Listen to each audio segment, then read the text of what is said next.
بسم الله وبه نستعين والصلاة والسلام على سيدنا ومولانا وطب قلوبنا أبي القاسم محمد وعلى آل بيته الطيبين الطاهرين ومن والاهم بإحسان إلى يوم الدين.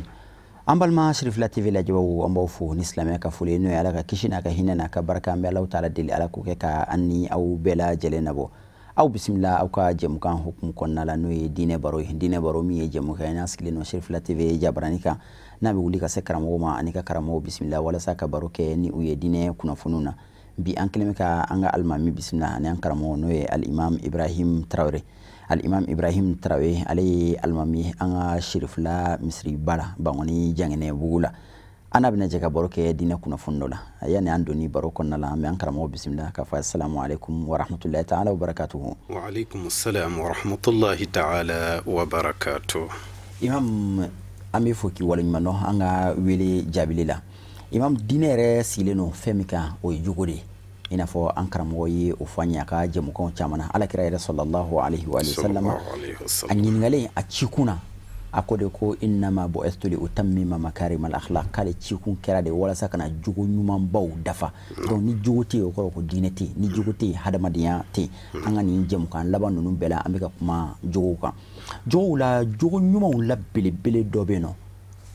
oye sabali ni sabali bora hadamadiya la hadamadiya te ni sabali bora jakula o jakulu yinte anga bi baro be sabali de kan imam sabali yere fusamantiya jumen be sabali la na'am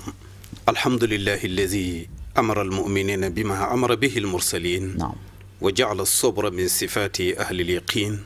وحصهم عليه في محكم الذكر المبين بقوله تعالى يا أيها الذين آمنوا استعينوا بالصبر والصلاة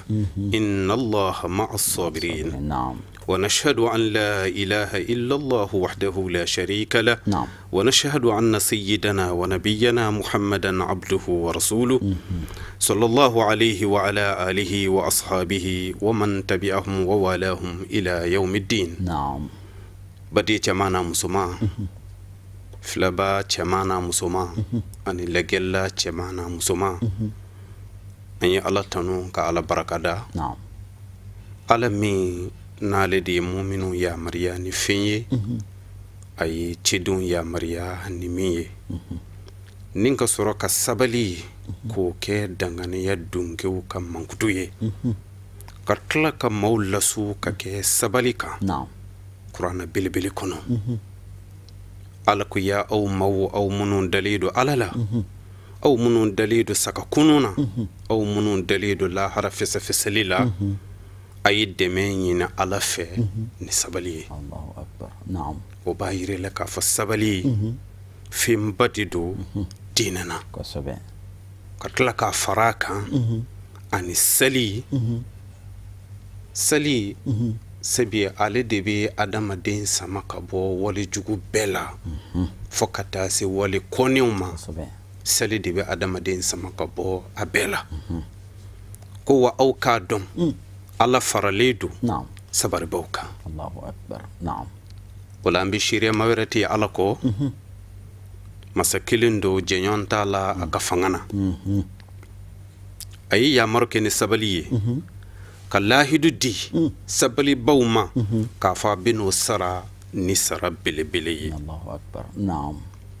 ay neman kisi chamani ni an kuntiga muhammadi sallallahu alaihi wasallam na'am ana so dunkewi ana ka sahaba nyumonye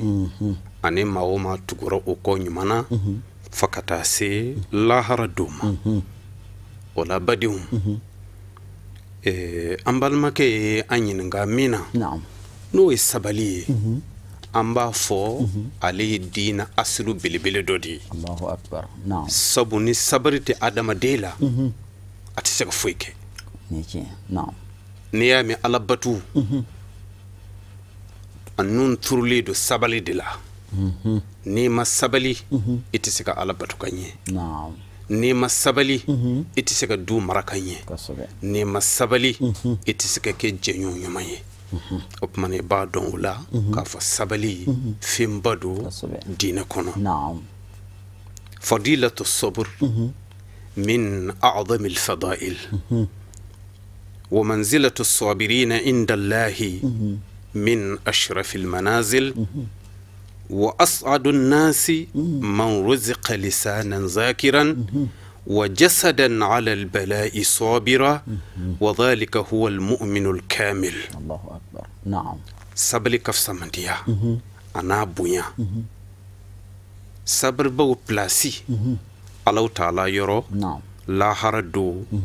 o de ye jigin yoro la son kortale maula kunandi o de ye alay ma min garjige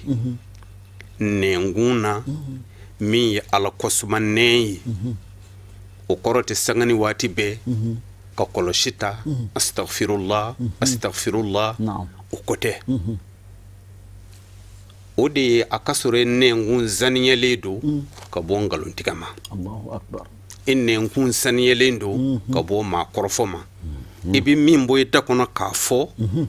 akasore wo yetiye abe fo de ma lisanan zakira. Allahu akbar. Nengun min ye ala kosmali lay sabali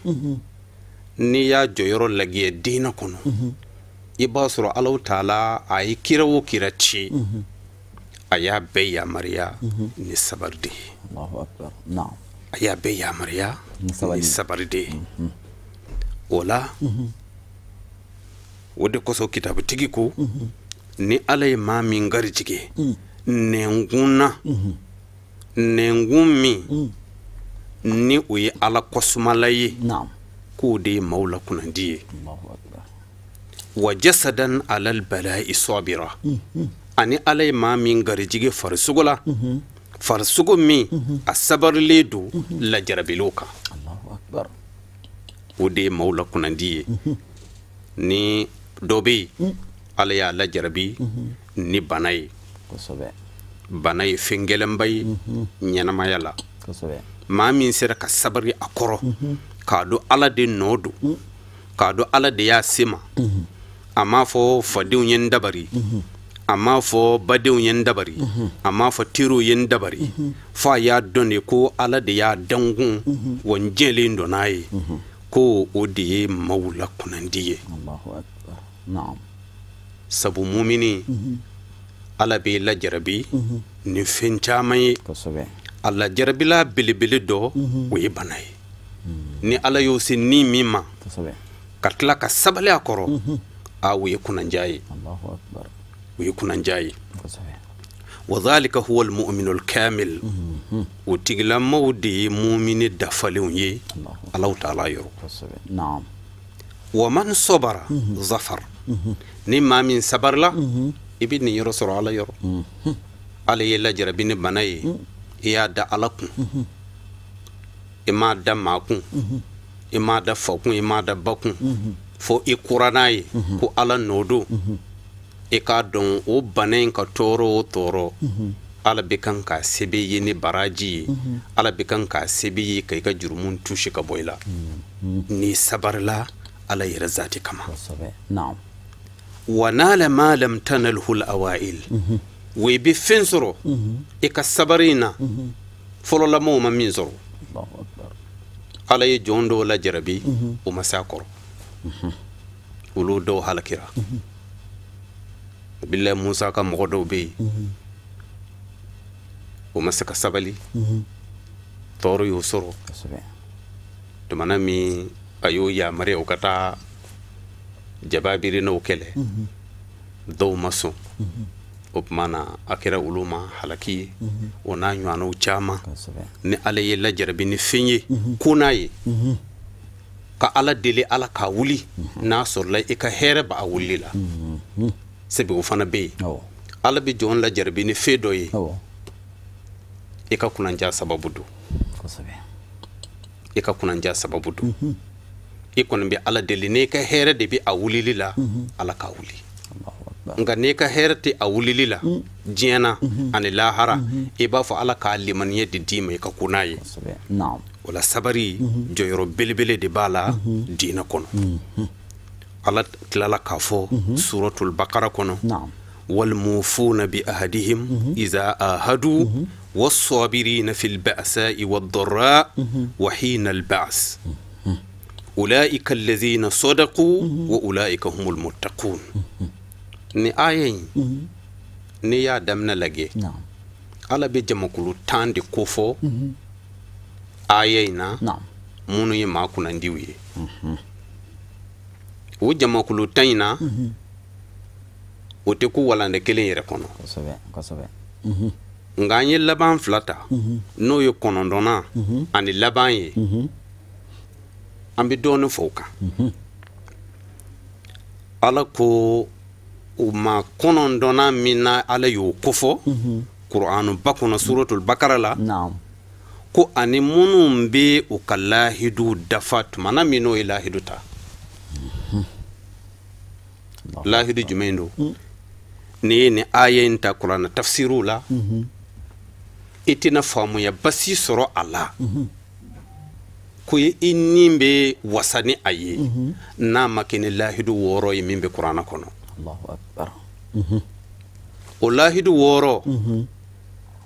alage ni sabarite tisikata wa ni sabarite itisika dafa hakli jolay do woro na usas no de itifla fara alakan ite shwenike ite jina yake ite defa ite namara ke se koro e bolo koro e perele no kiramane bla baranyuma mine boke Allahu akbar ni lahidu woro e mana ni aya inta Qur'an tafsiri la ibi wasala min zorala o de o lahidu woro yi Allahu akbar e jonde bisika ni lahidinta ni sabarite itisi sabarite sango e karamo me kalala e yirama dilala mais e ya me ya do tiedo katuga ko sabar de boke kosobe bol batula masita fako islamai ala kalangandu ni ma min zara kayto jobatula kwate ya foti kuma fiyu in zone jon men zone ve machita fe eta fa ka boy dena eta fa ka boy balmana eta fa ka boy shinjila abadan op mana ko lahidu de alama kuy toke katla ka lahidu de alama kuy te jina yake jina yako juwe de société la ni donanaye hale teke biro kuntigi sabi be ka bon honde nta masiri fitasira ca jugu dadu Allahu akbar kallahidu di alama kuy toke katla kallahidu di alama kuy te mo fa katla kallahidu di alama kiramani bla baranyuma min eboke kallahidu di alama ka foyte namara ke se koro e bolo koro Allahu akbar o de ma tami ni alayi ulu tugu nyona ko ulu de ma kunandiwiye ko ulu de tien fo kalle man yalla akonondona yoyi tanayi jumenye no de ya labai o de sabari Allahu akbar o man ibado sabali joyoro badi bala dina kono o sabari na borela hali tisike ka de mayamara sikatala sabu bita sore ka mara kono do bi ubi bonya ube here biki nge ba soro e ka mara kono do be uti fefiu ibi nyuma ko ye ubi sarne jugumai ubi korofo ubi togoche ka sore be kan ka nyuma ko ye men ne ko munum be nyenin ki ye ibi ulu doronde fe munum be kan ki toro ko e fana be e tajuro sara ibi ka duci sikatala abo chugula hadne kere société nyamogo de ebita sore ka je kono do bala obi to dum mvo do bala obi deme do bi ulu koni uti foynye yi wa uti nyuma yere sila obi korofo e mana odon ka foko ulu munum be juguman sin ela e masika sabali ko yefana be tajuru sara ulula e laban e bi nimvara e jugu kan ko kele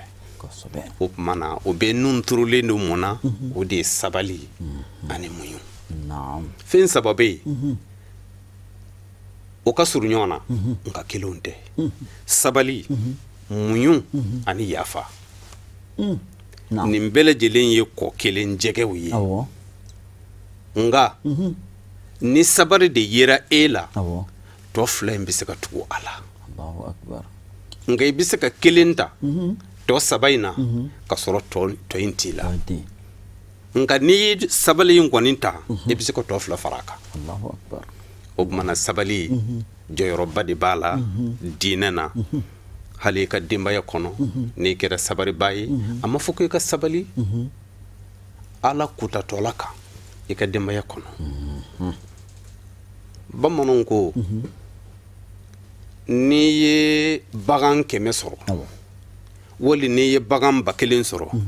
i b'a bɛɛ gɛn ni bere kelen ye ko nka n'i ye maaninfin 2 sɔrɔ i bɛ taa sɔrɔ si minɛ cogo ni si minɛ cogo tɛ kelen n'i ma se o la dɔrɔn i tɛ se ka mara kɛ o tumana o bɛɛ bɛ sɔrɔ mun fɛ fɔ sabali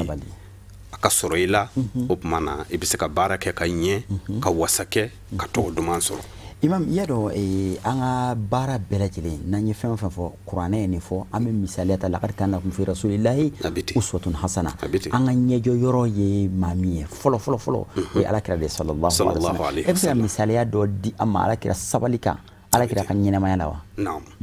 n bɛ se ka misali di alakira kan sallallahu alaihi wasallam a ka sabali la a n'a ka muɲu na sabu alakira sallallahu alaihi wasallam a ka maraden dɔw bɛ yen olu tɛ silamɛw ye a dɔw ye kerecɛnw ye a dɔw ye yahudiyaw ye a yɛrɛ ka jɔnw na walima a ka baarakɛlaw la a ka baarakɛla dɔ tun bɛ yen o tun ye yahudiya ye kamalen don farigan y'a sɔrɔ farigan kɛlen k'a sɔrɔ kira taara lajɛ sallallahu alaihi wasallam kira taalen ka taa lajɛ a ko kamalen ma silamaya i ka kisi tasuma tɔɔrɔ ma kamalen y'a ɲɛ kɔrɔta k'a fa lajɛ fɔ ko kamalen ma Kasimu fa bɛ kan k'i yamari ni min ye o kɛ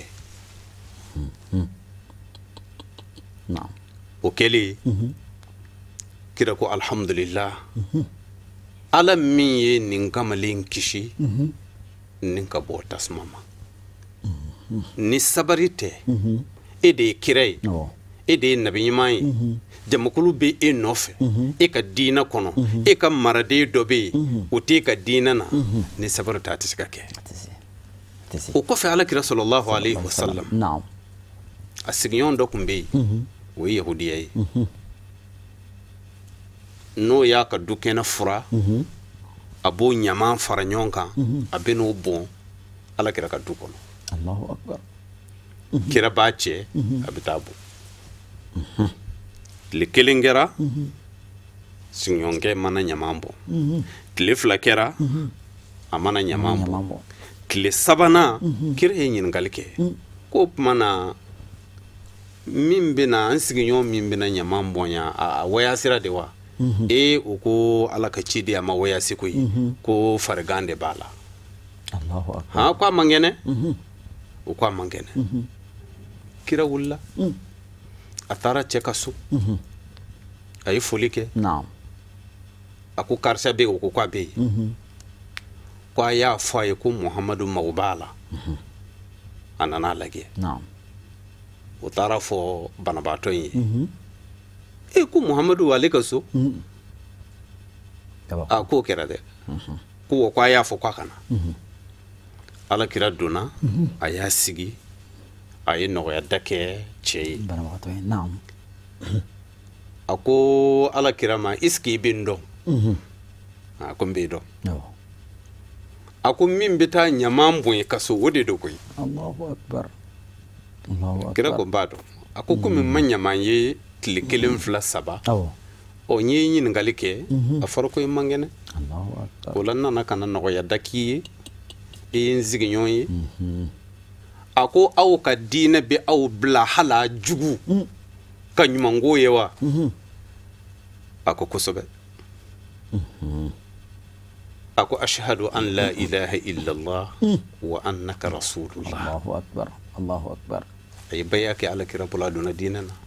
wosor la mun fe kira ka sabari sallallahu alaihi wasallam. Naam. o mana ibadon ka fo adama din ka sabali a bisike ke sababu ye ka hali ma jugu maloima sabu ni ka toroti se mama adama din mana fariya cugu e mo ma se ma ina zega zo mate o mana sabali fimbadi do société rakono pour que jamana ka se ka basigi jamana tigi bolo fa ka tluti ka nyeti naam o koro yidi fendo beke aka mara denw fe o ba nani o ba dogoya o ba togoci tangi na ale ya don ka fo nin togoci ni nin nani min be kan ka fo ma a sontena ako tigila mo yi ko toyi aka sabali na sabarla o mana aka jamana a herbe chaya alabe wasadi imam ibaro sabali wala naka bon kosobe a bete se ka fosi yoro kelina nga bono nyana kuni nen korta no hakli bi shoro yoro soro la nyini mi do ka mo shuka ke sabalika nga bara fara wati la bara do wati na chuka kama da kunya laba jumemlo la dil kauna anika do ke ana flebawi masha Allah da kunya laba min bambulo oye alakira ka sahaba belebele do no ye Abubakar ye Siddiq tumana min galon dara a demusola no ye amba Aisha ye mogo yera ungalon tigalawla ale Abubakari balmadi dodu wale Abubakar ale de kumbo fierabo ale de kumbo balo ale de kumbe herbe kuyi wutigla mana na yi munu yin galonda ale de musola okele naam ayakali kunte here ke karsai tanki nasin yira nina naam ala nana kanani korana aye suratu nur kono على ولا ياتل أولو الفضل منكم والسعة أن يوتوا أولي القربى والمساكين والمهاجرين في سبيل الله فليعفوا وليصفحوا ألا تحبون أن يغفر الله لكم والله غفور رحيم على إنفو سورة النور كنا تماميني أبو بكر نفو ka fale te hereke nin tigila man yikun ala ko samantiya dungew nema dungew u kana ban ko te nyumanke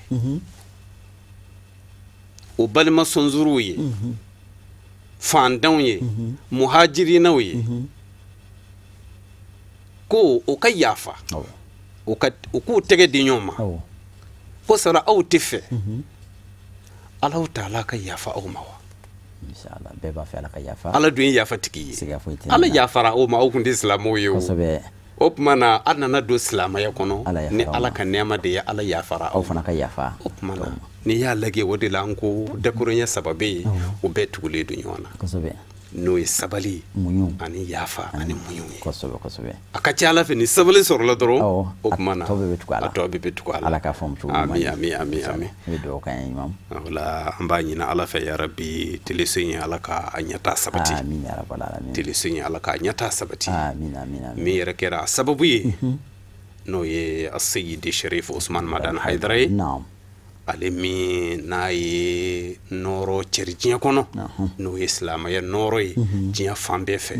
ambe do kai ka do ke aka demba yi ka do ke aka nba be ka duwawu kɛ a dɛmɛbaa bɛɛ ye ala ka hɛrɛ ka an n'a ye ani lamɛnnikɛla caman n'a musoman diɲɛ fantan naani fɛ an bɛ duwawu kɛ bɛɛ ye ka duwawu ɲini bɛɛ fɛ ala ka hɛrɛ ka an n'aw ye ala ka n'aw laban ye b'a fɔ rabbana atina fi dunya hasana wa fil akhirati hasanatan wa qina adhaban nar wa sallallahu salli wa sallim ala nabiyyina muhammadin wa alihi at-tayyibin at-tahirin subhana rabbika rabbil izzati amma yasifun wa salamun ala al-mursalin walhamdulillahi rabbil alamin. Niko mado ma ku sabali u bena u ka sabali baliya justifier ni k'a fɔ ko nin kɛra na nin kɛra na nin kɛra na ni y'a fɔ mɔgɔ ma ko sabali ko dɔ de kɛra la ko dɔ kɛra mɔgɔ min na tɔɲɔ kɛra maa min ma bin kɛra maa min kan a bɛ fɔ o tigi de ma ko sabali sabali ɲininen no an fɛ an bɛɛ lajɛlen na an kan ka sabali ɲɔgɔn kɔrɔ k'a sɔrɔ ko kɛra la yɛrɛ ka sabali ka d'a kan an bɛɛ bɛ Ala Taala ka yafa fɛ an bɛɛ jigi bɛ Ala ka yafa kan et pourtant ni Ala tun tɛ masa sabalilen a tun tɛ nɔgɔya an bɛɛ ko dɔ kɛ Ala Taala la wa se bɛ Ala ye bɛɛ lajɛlen ka i ta juru sara bɛɛ lajɛlen na sisan nka Ala muɲunen no Ala sabalilen no anw fana ka sabali ɲɔgɔn kɔrɔ hali ni se b'i ye k'i ta sara waati dɔ la hali ni se b'i ye k'i ta juru sara ko kɛbaga la waati dɔ la sabali walasa Ala Taala bɛ sabali i yɛrɛ kɔrɔ Ala ka faamucogo ɲuman d'an an bɛɛ lajɛlen ma an bɛ segin k'an ka alimami fo ka waleɲuman alimam Ibrahim Traoré an y'a fɔ kuma daminɛ ni an ka misiri sherifila misiriba Janginɛbugu la ni o alimami don an bɛ segin ka duwawu ɲini a fɛ ka duwawu kɛ a ye ka segin k'aw yɛrɛ fana fo ka waleɲuman dɔn aw minnu tun sigilen bɛ aw ka jabaraninw ɲɛma ka diinɛ baro la ni diinɛ baro tɛ tɛmɛ aw kan waati si la jamana in kɔnɔ ani jamana in kɔ kan an bɛ Alahu Taala deli an ni aw ye Ala ka jɛmukan nataw yira an ni aw bɛɛ lajɛlen na wa akhiru da'wana alhamdulillahi rabbil alamin wassalamu alaikum wa rahmatullahi ta'ala wa barakatuhu.